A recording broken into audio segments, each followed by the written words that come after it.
Imagine this. You wake up one morning and you've turned into a giant insect. Okay, weird dream, right? Except for Franz Kafka. That was just Tuesday.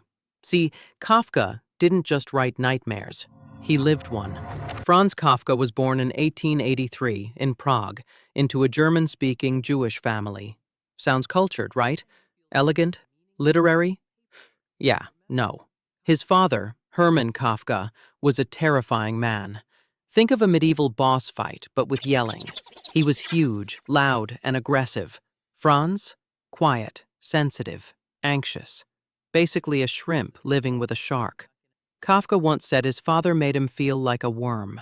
Spoiler, he later became one, metaphorically and literally, in his writing. His mother, Julie, was kind but emotionally absent. She was always working. So little Franz spent his childhood in total psychological hell, where family dinner meant being shouted at by a man built like a tank.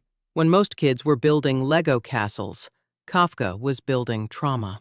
But somehow, this fragile, neurotic boy was brilliant.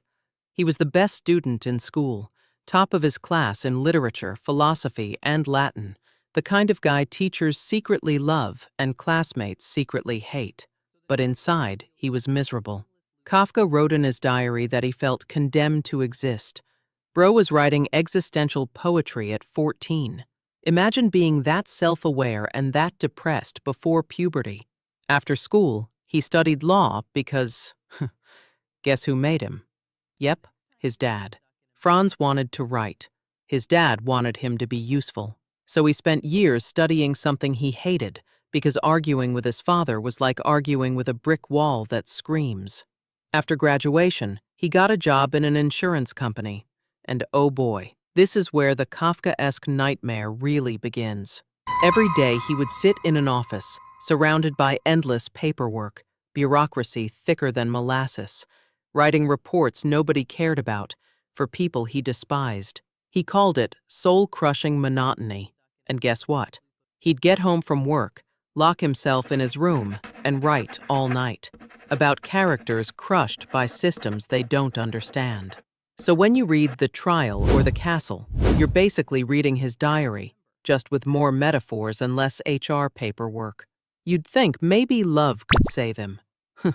Kafka was the Olympic champion of overthinking relationships. He fell in love with a woman named Felice Bauer. They wrote hundreds of letters to each other, and every letter was like, I adore you, I'm terrified of you, I want to marry you. Actually, no. Yes, no. 2 engagements, 0 weddings. Certified Kafka moment. Then he met Milena Jesenska, a journalist who translated his work. She understood him, which for Kafka was both heaven and hell.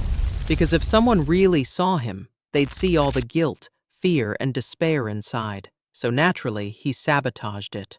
He once wrote, I am made of literature and nothing else. Imagine trying to date someone who says that. That's like dating an existential crisis with a pen. In his 30s, Kafka was diagnosed with tuberculosis, but instead of resting, he kept writing, because the man couldn't stop suffering even if he tried. He lived in tiny rented rooms, barely ate, and spent most nights writing until his hands shook. He burned most of his manuscripts, convinced he was a failure. And the ones he didn't burn? He ordered his best friend, Max Brod, to destroy after his death. Guess what Max did? Didn't. Thank God. Kafka died in 1924, at the age of just 40. Tuberculosis finally won. He was so weak he couldn't even swallow food anymore. In his last days, he begged for morphine. Not to die, but to stop existing. When he passed away, he was practically unknown. His books sold in the dozens. But after his death, Max Brod went, yeah, sorry bro, I'm not burning these. They're too good. And that's how The Trial, The Castle, Metamorphosis, all the masterpieces we now study survived. Kafka never knew he'd become one of the most influential writers of all time.